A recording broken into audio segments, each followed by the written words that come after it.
Hey! Aujourd'hui on se retrouve pour un sujet un peu plus léger que l'actualité actuelle. L'actualité actuelle. On est bon? Donc aujourd'hui je vous propose un bilan culturel. Oui d'accord, ça fait très bobo de faire des bilans culturels, mais j'ai envie de partager des choses cool avec ceux qui sont intéressés.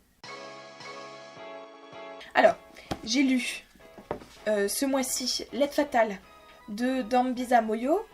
Dambisa Moyo est née en Zambie dans les années 70.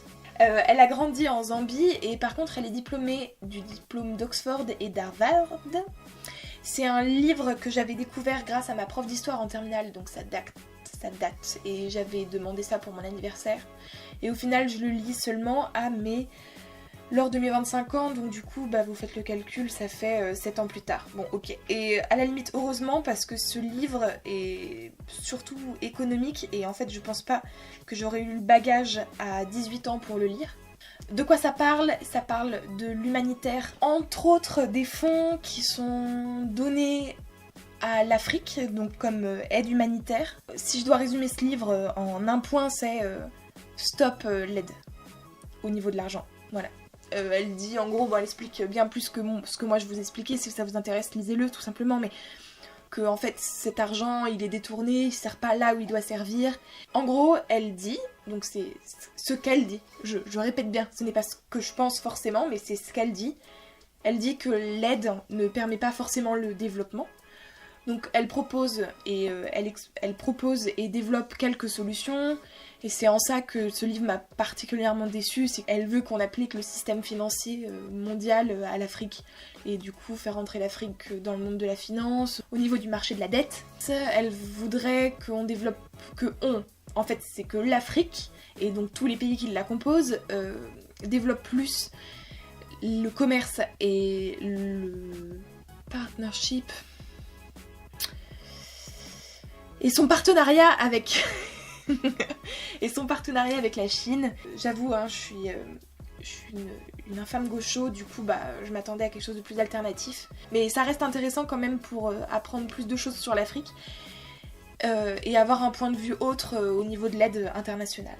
Ok, ensuite j'ai fini, parce que je l'avais commencé il y a un petit moment, Histoire d'un Allemand de Sébastien Hafner. C'est un journaliste qui avait 20 ans quand le Troisième Reich a été mis en place.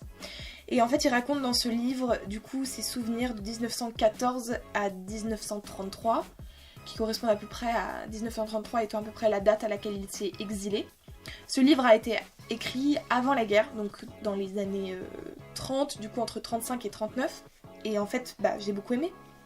Voilà, j'ai juste à dire ça en fait. Si vous vous intéressez à l'histoire, à la Seconde Guerre mondiale et notamment à cette période de l'entre-deux-guerres et vous voulez comprendre un peu plus comment ça s'est passé et comment un pays en est à mettre au pouvoir un dictateur, un des dictateurs les plus d'ailleurs sanguinaires et tristement célèbres du XXe siècle,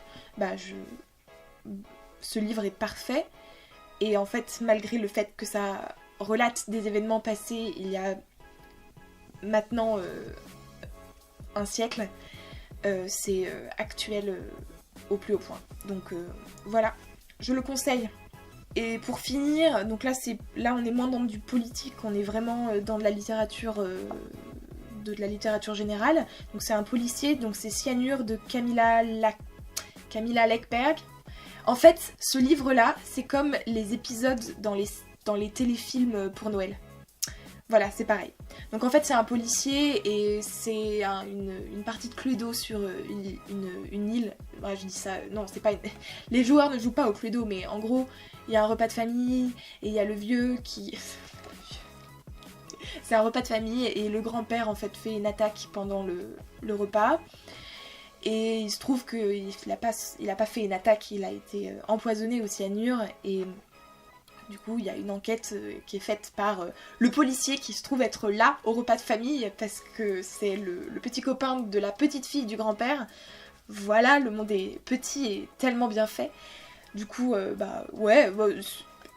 si juste vous aimez bien les romans policiers et les parties de Cluedo, c'est pour vous, sinon, c'est pas grave quoi. Donc Persepolis, c'est un film sorti en juin 2007. Il a eu le prix du jury au Festival de Cannes. Et c'est lui-même une adaptation de la BD de Marianne Satrapi. Donc Marianne, vu que c'est une BD autobiographique, raconte en fait son enfance et elle avait environ une dizaine d'années quand la République islamique a été mise en place et en gros elle raconte ce que c'est, ce que ça veut dire, etc. Moi comme je suis un peu bizarre, ça m'a juste donné envie d'aller à Téhéran, mais ça m'a entre autres donné l'envie d'aller à Téhéran, mais ça m'a permis quand même de mieux comprendre un peu. C'est vrai que quand on fait pas l'effort de s'informer autrement que par un peu les médias mainstream qu'on peut avoir à disposition facilement, c'est pas une mauvaise chose, hein, mais voilà, on a tendance à être un peu franco-centré et du coup ne pas se rendre compte vraiment de ce qui se passe autre part dans le monde. Et c'est vrai que des films, des articles, etc. qui parlent d'autre chose, d'un point de vue un peu plus interne que le point de vue d'un journaliste qui va se déplacer et qui juste témoigne, c'est intéressant et c'est top. Et le film de toute façon est top même d'un point de vue cinématographique. C'est l'adaptation d'une BD et en fait c'est adapté en dessin, c'est un film d'animation, c'est pas un film, c'est vraiment un film d'animation, donc même ça c'est cool. Cette série je la connais depuis très longtemps. Donc il s'agit de Borgen, c'est une série danoise qui parle politique. Donc en fait c'est l'histoire de Birgit Nobor qui va... en gros c'est le premier épisode, hein, c'est le pilote, donc je vous spoil rien, mais en gros elle va gagner les élections, enfin gagner, non, puisque ce n'est pas le même système électoral qu'ici, donc du coup on peut pas vraiment parler de victoire, mais en tout cas elle va être appelée à être première ministre, et du coup la première femme première ministre au Danemark. Et je sais pas, juste cette série c'est ma série préférée. Déjà les épisodes sont toujours à peu près construits de la même façon, c'est-à-dire qu'il y a un épisode, une problématique politique qui est potentiellement résolue à la fin, c'est-à-dire que elle doit prendre, je sais pas, admettons il y a une réforme de l'économie qui doit être mise en place, et comme c'est un gouvernement de coalition, donc du coup il faut chercher pour qu'une loi passe au Parlement, il faut chercher une majorité dans les différents partis, etc. Donc du coup, il y a des partis qui sont pas d'accord, donc du coup, on va pas jouer, nanana. Pour vous dire, en fait, ça ressemble un peu à House of Cards. Voilà, sauf que en fait moi je n'aime pas House of Cards tout simplement parce que, enfin c'est pas que j'aime pas, c'est que j'ai pas réussi à rentrer, à accrocher. Je pense sincèrement pour le coup qu'il faut vraiment que je m'accroche et que je continue à regarder parce que je pense vraiment que cette série peut me plaire, mais ce qui me gêne c'est que le personnage est lui-même un peu dans les magouilles et j'avoue être plus sensible à des personnages plus justes et plus loyaux avec les autres et aussi avec leur éthique. Du coup c'est peut-être pour ça que j'arrive pas à vraiment faire une corrélation, mais en gros c'est ça, c'est des intrigues politiques et sur fond aussi d'intrigues personnelles, parce que du coup il y a des histoires entre les personnages et c'est plutôt crédible, c'est-à-dire que concrètement on suit pas juste Birgit Nobor qui est première ministre et puis c'est tout, fini. Il y a aussi toute son histoire avec sa vie de famille qui, on s'en doute bien, peut être un peu changé, quelque peu changé quand on devient première ministre. Donc ça c'est ce qui rend en fait une série crédible pour ma part. Du coup je vous conseille, voilà. Elle existe en VF et la VF est très bien. Voilà. Donc n'ayez pas peur, vous n'êtes pas obligé de regarder cette série en danois. vous pouvez très bien la regarder en VF et ça passe très bien. Je trouve vraiment que la VF est une bonne qualité.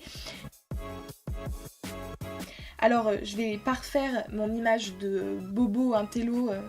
J'ai demandé à Noël un abonnement au théâtre opéra de ma ville. J'ai vu quelques œuvres, si vous voulez je les mets là, mais attention, je vis en Allemagne. Donc du coup c'est vrai que il n'y a pas forcément les mêmes programmes proposés. Cependant peut-être que si vous voyez passer ça, voilà, tout était très bien. Je vous invite à voir tout.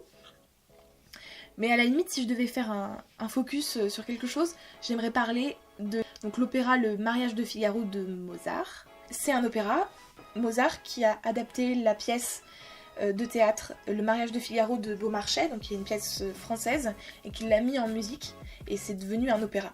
Et en fait, j'avais déjà vu avant cet opéra, d'autres opéras écrits vraiment avec une histoire un peu inédite. Et c'était pas mal, hein, c'est pas ça, mais là, le fait que ça soit une pièce de théâtre mise en musique, et qui plus est par Mozart, ça rend... Enfin, c'est assez incroyable. Alors, oui, ok, faut être un peu sensible à la musique classique, sinon peut-être que ça va pas vous... ça va pas peut-être pas trop vous parler, ou alors tout du moins faudrait être sensible au théâtre. Peut-être que le théâtre ça peut vous aider. En fait, comme l'histoire a été écrite par un dramaturge, au final on assiste vraiment à un espèce de vaudeville, parce que c'est un peu... non mais vaudeville c'est peut-être faire un raccourci... En tout cas une comédie sur scène, sur fond de musique, du coup dans un cadre un peu classique, et en plus la mise en scène était vraiment classique avec un peu les costumes d'époque. C'est vrai que par exemple j'étais allée voir Hamlet et... donc là c'était une pièce de théâtre, mais le parti pris de la mise en scène avait été de mettre l'histoire dans les années 70 et de faire Hamlet un chanteur de rock. Là on reste vraiment dans un cadre classique et parfois ça fait du bien. Je suis vraiment sensible à la musique classique et c'est vrai que Mozart, je dis pas que c'est mon compositeur préféré, mais en tout cas c'est clair qu'on ne peut pas dire que Mozart c'est de la merde. Et en fait juste la musique de Mozart plus les textes de Beaumarchais, tout ça mis ensemble avec les costumes d'époque, etc. Je peux juste dire que j'aime, quoi, c'est tout. Voilà, donc si vous êtes sensible, si vous aimez bien ça, même si vous êtes curieux en fait, si juste vous êtes curieux de voir ce que ça donne, allez-y. Vraiment, c'est vraiment cool. Et aussi on peut avoir l'impression que en fait l'opéra c'est pas accessible, déjà au niveau prix, alors renseignez-vous. Je mets là autour de moi des exemples de prix qui existent en France pour vous prouver que ce n'est pas si cher que ça. En sachant en plus que c'est des prix selon des places, c'est-à-dire que vous pouvez être tout devant et dans ce cas la place coûte cher, mais vous pouvez être aussi au balcon ou un peu plus en retrait. C'est pas si grave que ça. Et vous allez quand même pouvoir profiter du spectacle. De plus, et ça c'est un petit tips que je vous donne, à l'opéra il y a des sous-titres. Généralement c'est projeté en hauteur. Donc du coup si vous êtes tout en bas, si vous voulez profiter des sous-titres, il va falloir lever la tête comme ça et j'imagine que c'est pas très pratique. Alors que si vous êtes au balcon, ça va être un peu plus pratique de regarder les sous-titres et de regarder la scène en même temps. Voilà. Pour ce qui est des sous-titres, le mariage de Figaro c'est en italien. Du coup vous aurez les sous-titres français. Et quand c'est un opéra dans la langue parlée, il y a toujours les sous-titres dans la langue parlée. Voilà. Les sous-titres sont pas là parce que l'opéra est en italien. Il y a des sous-titres de toute façon pour permettre de comprendre ce que disent les chanteurs. J'en ai fini avec mon bilan culturel. En tout cas j'espère que ça vous aura donné des idées. N'hésitez pas à me partager aussi vous, je sais pas, si vous avez quelque chose à partager, allez-y, je suis toujours preneuse. Et voilà, je vous dis à très vite et voilà. Ciao.